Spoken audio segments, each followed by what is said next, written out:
কয়েকটা সময়ের দোয়া আল্লাহর কাছে করলে সেটা বিফলে যায় না। এর ভিতরে একটা হলো ভোর রাতের দোয়া, আরেকটা হলো 5 ওয়াক্ত নামাজের পরের দোয়া, আরেকটা দোয়া কবুলের সময় আছে শুক্রবারে। কোন সময় হাদিস এটা ফিক্স করা হয়নি, তবে হাদিস বিশ্লেষকগণ অনেকেই বলেছেন সেই সময়টা হলো জুমার দিন আসরের পরের সময়। জুমার দিন আসরের পরে সূর্য ডুবার আগ পর্যন্ত আল্লাহর কাছে যদি দোয়ায় মাশগুল থাকেন, বাসা বাড়িতে আছেন, কর্মস্থলে আছেন, রাস্তাঘাটে আছেন, যেখানে যে অবস্থায় আছেন, জুমার দিন শুক্রবার বাদ আসর সূর্য ডুবার আগ পর্যন্ত দোয়া কবুলের মোক্ষম একটা সময়, অসাধ্য সাধন করবার সময়, একেবারে অসম্ভবকে সম্ভব করার সময়, আল্লাহর কাছ থেকে সবকিছু নিজের করার সময়। এই জন্য এই সময়গুলো আমরা মিস করবো না। তো রমজান মাসের দোয়ার অভ্যাসটা যদি রমজানের পরে আপনি ধরে রাখতে পারেন, ব্যাস এনাফ। 5 ওয়াক্ত নামাজ, সকল প্রকার হারাম পাপাচার বর্জন, কোরআনে কারীমের তেলাওয়াত অল্প অল্প করে হলেও প্রতিদিন একটা সময় ফিক্স করে যে এই সময় কোরআন তেলাওয়াত ছাড়া কিছু করবো না। ঘুম থেকে উঠে প্রথম কাজ হবে ওযু করে আমি কোরআন তেলাওয়াত করবো, ফজর নামাজের পরে একটু পড়বো। আর 4 নম্বর হলো দিন এবং রাতের কোন একটা সময় আল্লাহর কাছে দোয়া করার অভ্যাস করবো।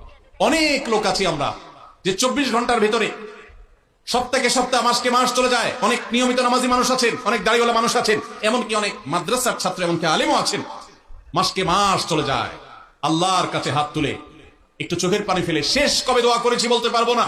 এর চাইতে বড় হতভাগা আর কেউ হতে পারে না। এই জন্য রমজান মাসের দোয়ার আমলটা, রমজানে হয়তো আপনি দিনে 4 বার 5 বার করেছেন, রমজানের পরে একবার করেন। রমজানে হয়তো 10 মিনিট 15 মিনিট 20 মিনিট ধরে দোয়া করেছেন, রমজানের পরে অন্তত 2 মিনিট ধরে দোয়া করেন। এই 4টা কাজ, 5 ওয়াক্ত নামাজ, সকল পাপাচার বর্জন, কোরআনে কারীমের তিলাওয়াত, আর দিন এবং রাতের কোন একটা সময় আল্লাহর কাছে দোয়ায় মাশগুল হওয়া, এই 4টা কাজ রমজানের, এগুলো যদি আপনি ধরে রাখতে পারেন তো ইনশাআল্লাহ আপনার রমজান সাধনা, আপনার রমজান ইবাদত বন্দেগী আল্লাহর কাছে কবুল হয়েছে। আল্লাহ আপনাকে মুত্তাকি হওয়ার তৌফিক দিয়েছেন, মুত্তাকিদেরটাই আল্লাহ কবুল করেন। অতএব আপনার রমজান ইবাদত এবং সাধনা কবুল হয়েছে, সার্থক হয়েছে, সেই সুধারণা আপনি পোষণ করতে পারেন। সবাই চেষ্টা করবো তো ইনশাআল্লাহ। আল্লাহ আমাদের সবাইকে সেই তৌফিক দান করুন। সময় তো ভাইরা,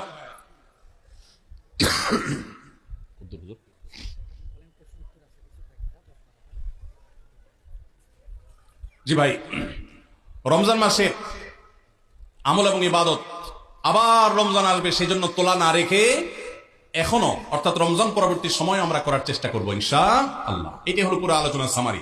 সবাই চেষ্টা করবো তো ইনশাআল্লাহ। আল্লাহ আমাদের সবাইকে তৌফিক দান করুন। ভাইরা আমার, প্রশ্ন আছে আমার কাছে বেশ কিছু। তো এই প্রশ্নগুলোর উত্তর দেওয়ার আগে আরো ছোট্ট একটি বিষয়, বরং একাধিক বিষয় আমি একটু কথা বলতে চাই। আপনারা অনেকেই জানেন